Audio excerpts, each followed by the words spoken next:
The very first thing Donkey says to Shrek after they escape capture is a quiet, desperate admission. He looks up at this terrifying, isolated ogre and says, "I have nowhere to go." And Shrek's immediate instinctive response is to tell him no. Shrek tries to walk away, he tries to intimidate him, and when he finally breaks down and lets Donkey stay, he makes a point to tell him he is only allowed to sleep outside. Outside! Oh, I guess that's cool. Not inside the house, and not as a friend, but just as a tolerated presence left outside in the cold. And Donkey accepts this arrangement with a smile, calling it enough, and staying anyway. Adults watching this film today don't just see a funny, fast-talking sidekick. They see a mirror. They see a person in every friend group, every relationship, and every family dynamic who loves far more than they are loved back. They see the person who absorbs rejection, dismissal, and emotional unavailability from the people they care about the most, and calls it loyalty instead of what it actually is. Because the tragedy of the Shrek franchise isn't that Shrek was a bad friend. The tragedy is that Donkey never once stopped showing up anyways. But to understand why we do this, why so many of us play the donkey in our own lives, we have to look at the psychology of what happens when a person who has never been chosen meets a person who refuses to choose them. The original Shrek film was a cultural earthquake. It was the first film to win the Academy Award for Best Animated Feature. It launched a franchise that grossed over $4 billion worldwide. So to understand Donkey's relentless need for connection, you have to look at who he was before he ever set foot in that swamp. Donkey wasn't just a cheerful optimist looking for a pal. He was a creature who had already been discarded by every single person who was supposed to care for him. According to the franchise canon, Donkey was presumably born in a factory, adopted by a child named Jack, and then traded away for a handful of magic beans. After that, he was passed on to an old man, and then handed over to a mean-spirited old woman. And when we first meet Donkey in the 2001 film, what is that old woman doing? Well, she's trying to sell him to Lord Farquaad's authoritarian regime for a few pieces of silver. Well, I've got a talking donkey. Right. Well, that's good for 10 shillings. Now, every owner Donkey ever had gave him just enough to keep him alive, and then discarded him the moment he became inconvenient. He was never owned out of love. He was only ever kept for his utility. And there is a darker layer to his backstory that makes his desperation even more heartbreaking.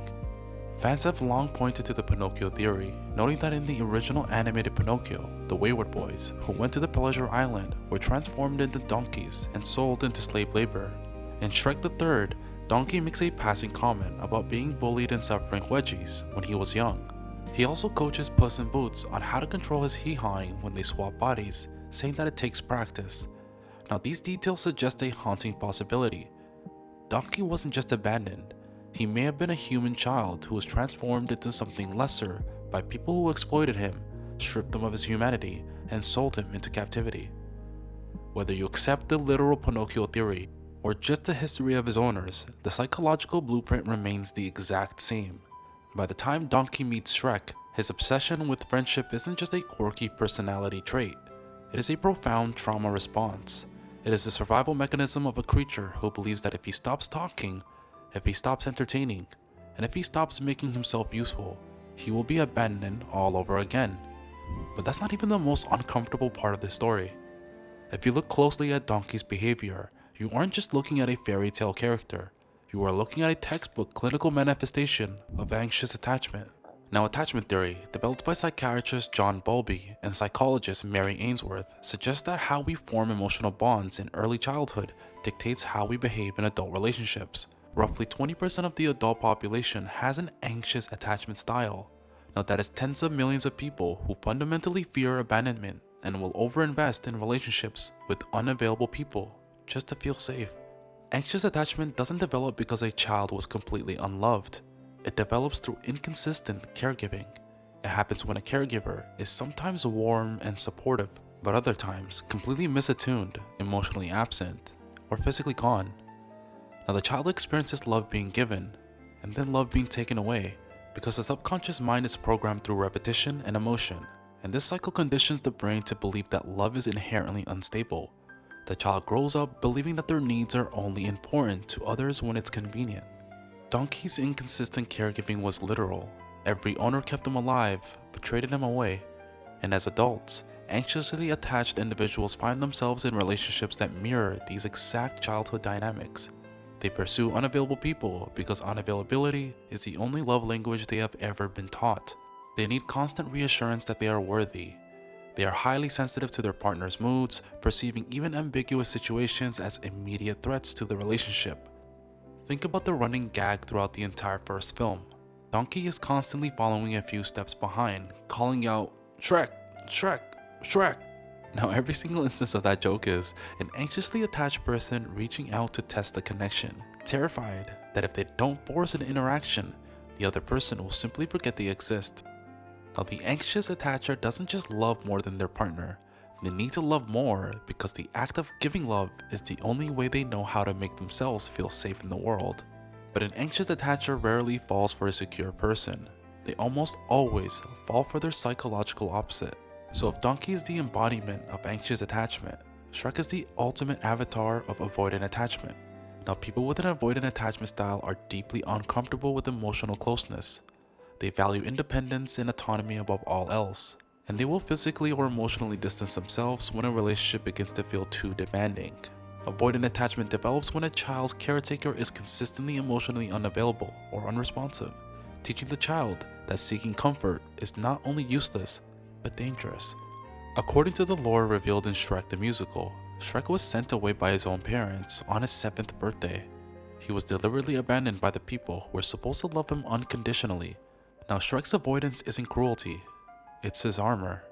He's terrified of rejection, so he actively pushes people away before they can reject him first, but armor still wounds the people who bump up against it. So when an anxious person and an avoidant person meet, their wounds fit together almost perfectly. Psychologists call this the pursuer-distancer cycle.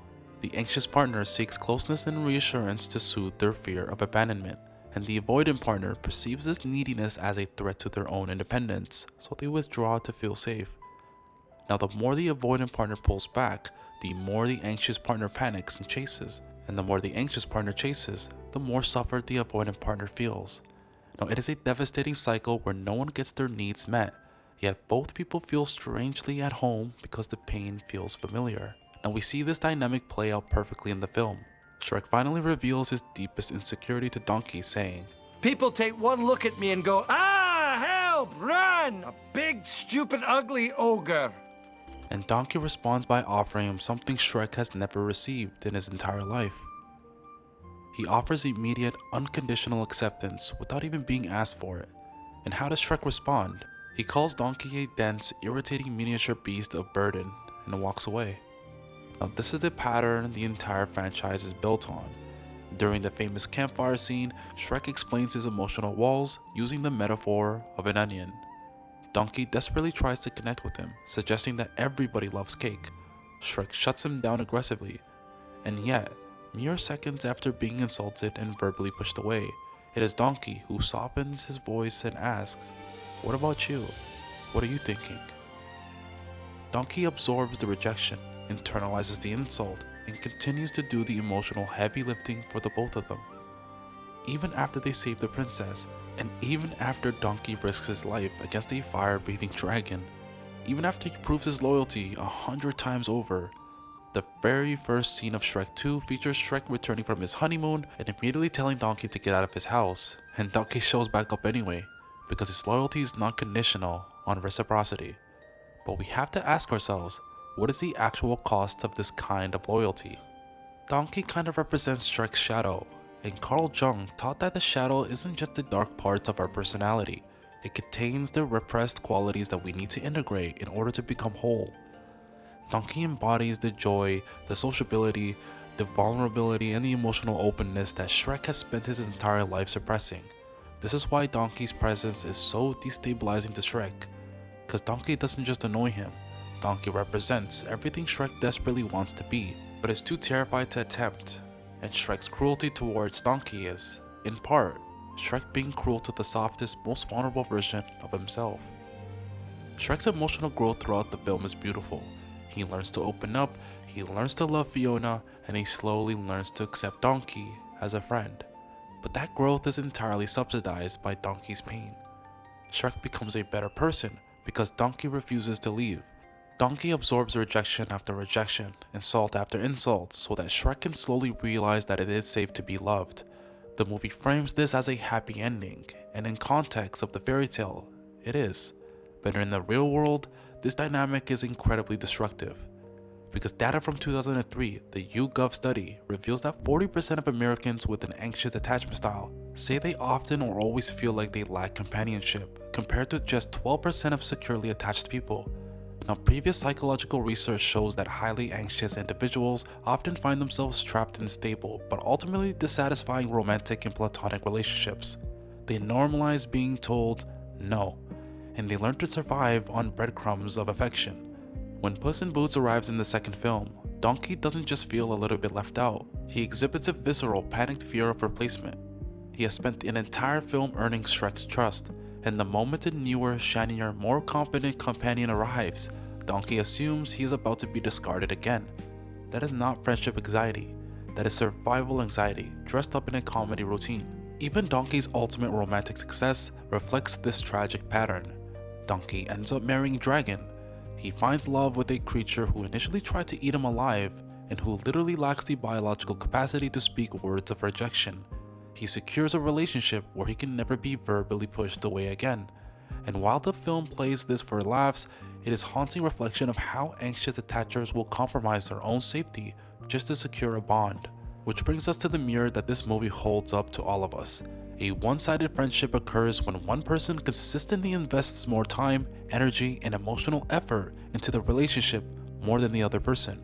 You're the one always reaching out, and you're the one always showing up. You're the one making excuses for their behavior, telling yourself that they are just going through a rough time, or they just aren't good at keeping in touch. But if you stop texting them today, would that friendship vanish?